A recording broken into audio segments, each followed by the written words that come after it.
Hello, my Ashwings, and welcome on in. I hope you're having a fantastic day. Whether you're watching this now or sometime in the distant future, I'm just happy to have you here with me today. We are going to talk about something that really got me excited for the future of Flesh and Blood at the Armory scene, and I hope it does really get you excited for this as well. Whether or not you're always going to your armories, or maybe you've been taking a break, maybe you just don't feel like you belong at your armory because you don't feel competitive enough, just know that the future of the armories are changing in their prize support. So let's go ahead and take a quick look into the gem packs, what they are, and how you can get one. So these are gem packs, and if you're unsure what these are, we're going to kind of go over a quick little list here that Flesh and Blood has released for the retailer side of things, and kind of give you an idea about what they are. They were first shown in the Flesh and Blood Worlds Osaka, where they were in a little glass case and nobody really knew what they were. You weren't able to find any details on it. So Gem Pack 1 just kind of was a mystery. But in this specific situation, we have now gotten, after the most recent dev talk that occurred on the Flesh and Blood YouTube channel, we've got more information on the gem packs and what exactly they are and how we go about getting them.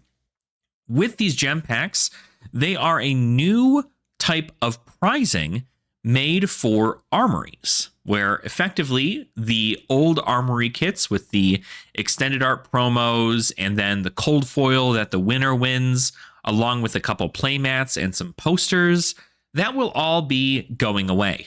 There will be no more of those specific promos of cards that you may or may not want.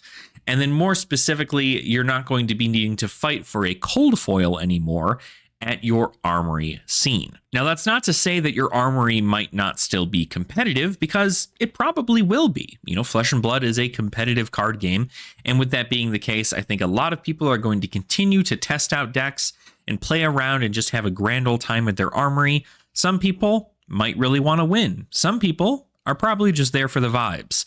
But in most cases, you're expected to just hang out, have fun, play some Flesh and Blood in the Flesh and Blood, and you will be rewarded, hopefully, as long as your LGS decides to keep this method of distribution, you'll be getting a gem pack for coming in. So let's go ahead and take a quick look at the article here. They're thrilled to announce a new form of organized play prizing, gem packs, which will replace armory kits from February 2025 and provide a better way to support your local in-store Flesh and Blood community.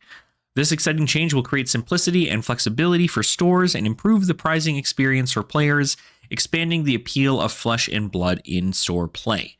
The fast facts of everything here is listed in this article, which I'll also go ahead and let you know about in the description down below, so you can feel free to check it out for yourself. But gem packs prioritize rewarding in-store participation over performance. Everyone who plays has the same chance to open the chase cards, better incentivize casual players to join in-store programs. Gem packs contain chase cards, including marvels and extended art cards, making every pack exciting to open. Prize support for stores scales with the size of the community. Stores with larger communities and engagement metrics, and those who will grow over time, can get additional gem packs. Each standalone booster set will have a gem pack crafted around them in the theme of that season, which means that, in this case, the Hunted season that runs from February until May of 2025 contains cards related to the themes featured in the Hunted. So this gem pack will have cards that are kind of tied into the Hunted. A good way to explain this is kind of like the archive packs that you see that are happening in Japan right now. In Japan, there are archive packs which you can purchase that have cards and reprints of cards, more specifically reprints. It's all 100% reprint set. These cards are reprinted in the Japanese language for Japanese players, and they're reprints of cards from previous sets. They're not just cards from things like Part the Mistveil, though, for instance. There is a Part the Mistveil archive pack, and that archive pack doesn't just contain Part the Mistveil cards in Japanese, because Part the Mistveil did come out in Japanese. Instead, what it contained is a bunch of ninja, assassin, and illusionist cards that were from previous sets to help build up those decks that came out in Part the Mistveil. That included reprints like Codex of Frailty and even Enlightened Strike as a reprint, if I recall correctly. And then Command and Conquer was reprinted in Japanese in the Rosetta one. So this is effectively going to more than likely be that exact same thing. You'll probably see a lot more of those extended art cards like you would see now, where you have cards from Rosetta that have that extended art micro text box treatment. But in this case, it'll probably just be stuff from the Hunted. Additionally, the first wave of gem packs will be available in stores from February 1st. So February 1st is when this is going to start, right after the Hunted releases, effectively. And in each gem pack, there are 3 cards per pack, 1 regular print card, 1 premium foil, which is a rainbow foil, cold foil, or a Marvel, and then 1 art card. So art cards are coming back. I believe those art cards are specifically kind of like the ones we are seeing in Rosetta right now, where you can take the 9 cards and have them turn out to be a picture of the hero in the set. So I think it's cool to see these are coming back, and they're a fun little collectible for people who just like to appreciate the art in Flesh and Blood. There are also 50 packs per carton, and it's a 32 card set with 1 Marvel, 8 cold foils, 22 rainbow foils, and 23 non-foil cards. So effectively, how they want this to work is that with 50 packs in a carton, they are expecting an average of 25 packs to be distributed every single 2 months, or really every single month, more specifically. They are looking to have at least 25 packs distributed every month. And with that being the case, that means that 2 months should be enough for 1 box of this gem pack. But if you end up having more, if your attendance is higher in those times, then obviously you might be eligible for more gem packs in your order.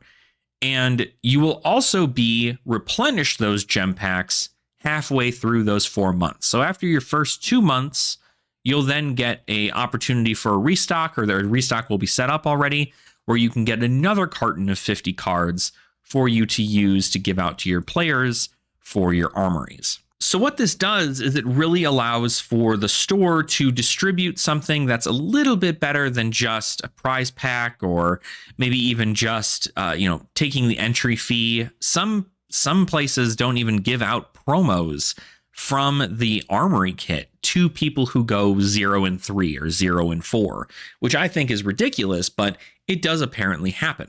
And if it does happen to you at your armory, this is something you certainly should bring up to your TO or your, the LGS staff there, and figure out why that's the case.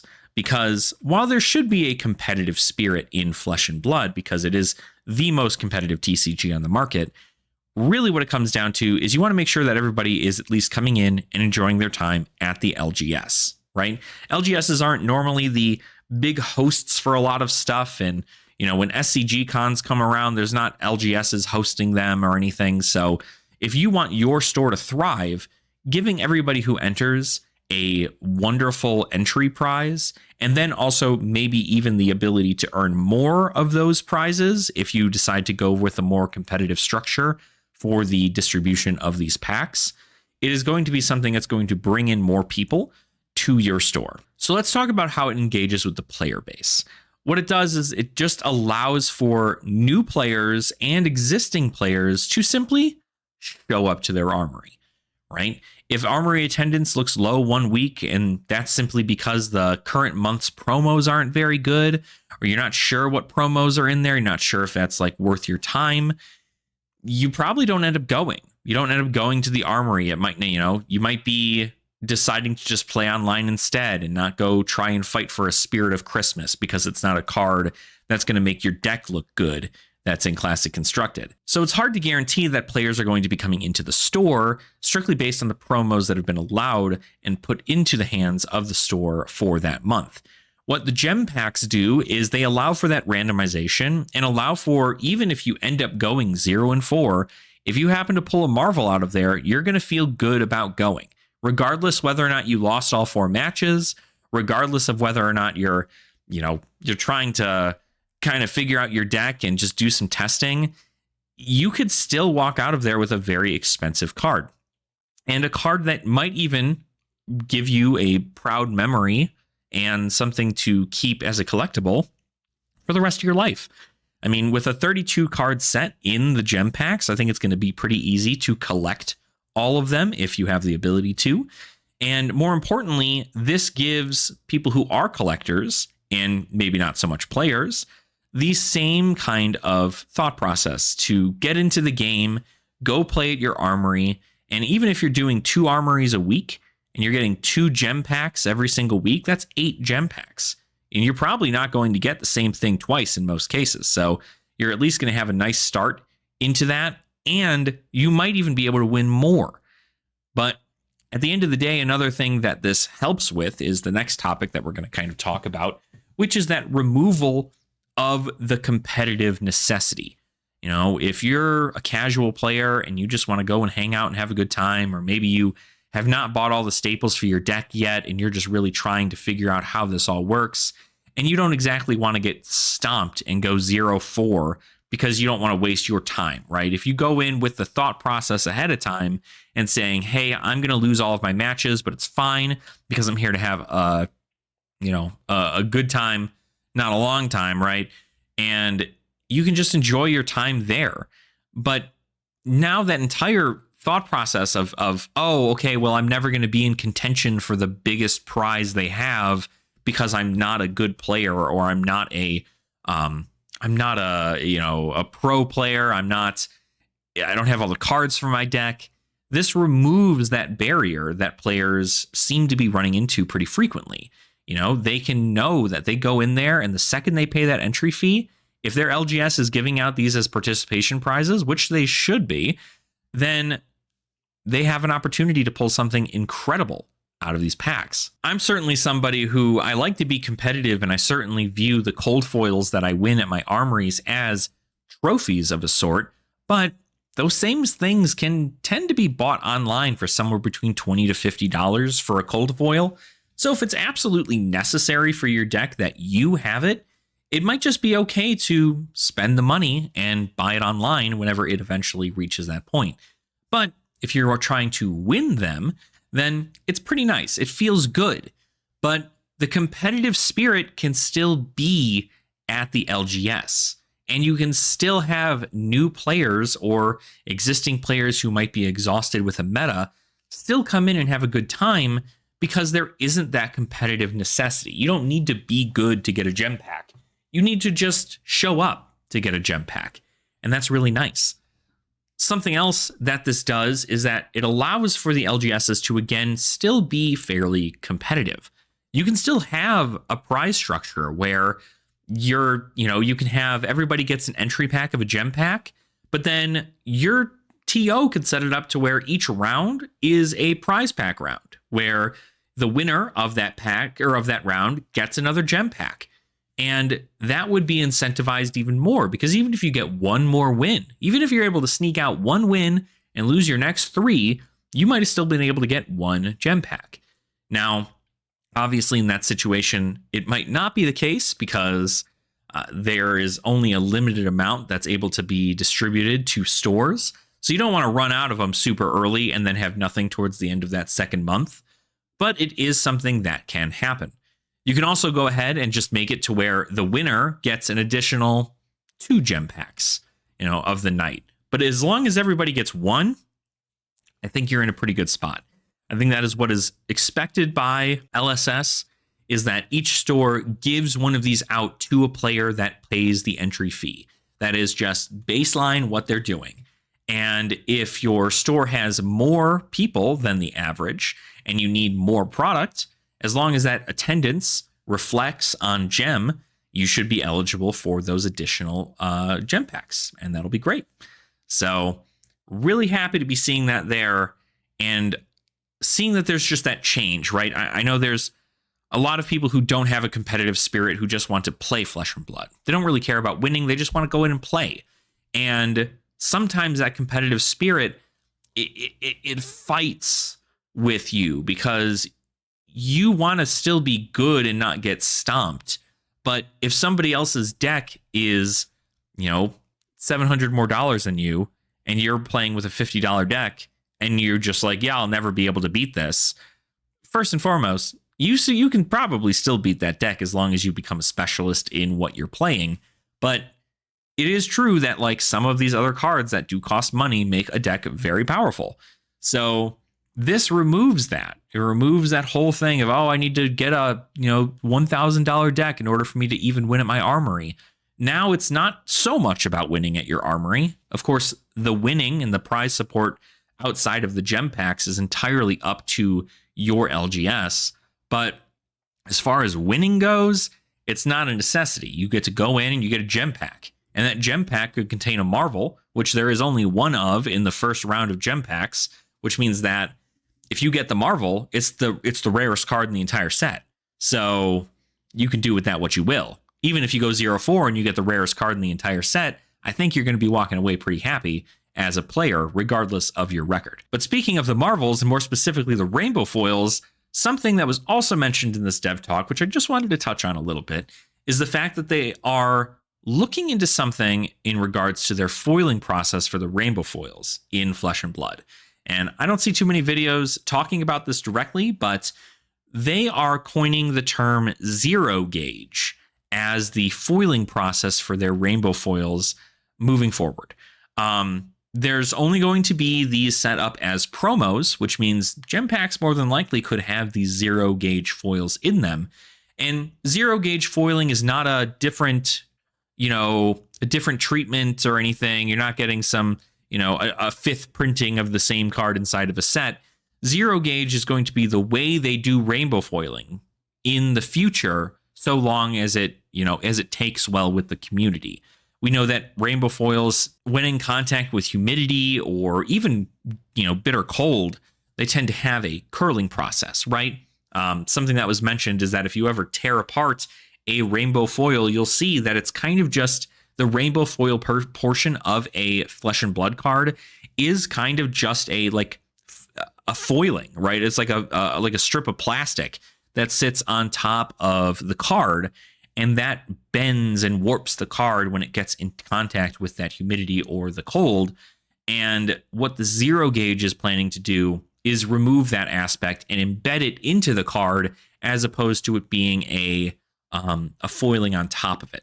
So that's where we're going to see the Arachne Slip Through the Cracks is going to be a promo for everyone, and not in the gem packs, I don't believe, but maybe. And the Arachne Slip Through the Cracks promo that's happening in Prague, I believe, is going to be a zero gauge foil. So you will be able to see that new foiling process, and they're currently keeping that foiling to promos at the very moment. So again, we might see that even in gem packs as we continue to go on, as this is a great avenue to kind of get new foiling systems in, make these cards super special. And who knows, if this zero gauge foiling ends up working out for them, we could be seeing a brand new era of rainbow foil decks. I think it'd be genuinely one of the things that I'd be so happy to do, because the reason I don't play some of these decks in rainbow foil or play rainbow foil cards in the deck is because I don't want to get DQ'd or anything for the cards that I'm using within the deck, because they're rainbow foil. If they happen to have a slight bend to them that is noticeable by my opponent or by a judge, then I'm going to be in trouble for that, and it's going to be considered a penalty, right? And in that situation, if your card is bent, apparently, I learned this just recently, if your foils in your deck are curled in any way possible, and that curling is significant to the point where you get deck checked for those foils, if you need to take those foils out, if you don't have non-foil versions of them on that very moment to replace those rainbow foil versions, they get replaced with cracked baubles. I never knew that. So now you know that. And you don't want your really good cards that you spent a whole lot of money on because they're special shiny versions of themselves to be replaced with cracked baubles. So I definitely recommend that we check out the zero gauge stuff whenever it first comes out. Again, we're going to see it with that Arachne Slip Through the Cracks in Prague. So that's going to be super awesome. And I'm just very excited to see all the new things that are happening with Flesh and Blood, all the different changes. They're really trend setting and changing things for the better of their overall game. I know they care so much about their competitive side of things, and I'm happy that they're continuing to grow upon that. But these gem packs are absolutely something that the casual and even slightly casual competitive scene needed at the Armory.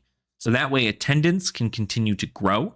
Even if you're a new player, you might be walking out of there with something tremendously expensive and something that you might even want to start building, right? If that Marvel is a hero and you go, oh, I never knew I wanted to play this hero until I saw this alternate art Marvel that only comes in the gem pack that I pulled on my very first Armory. Like, you got to imagine that's going to be the coolest thing.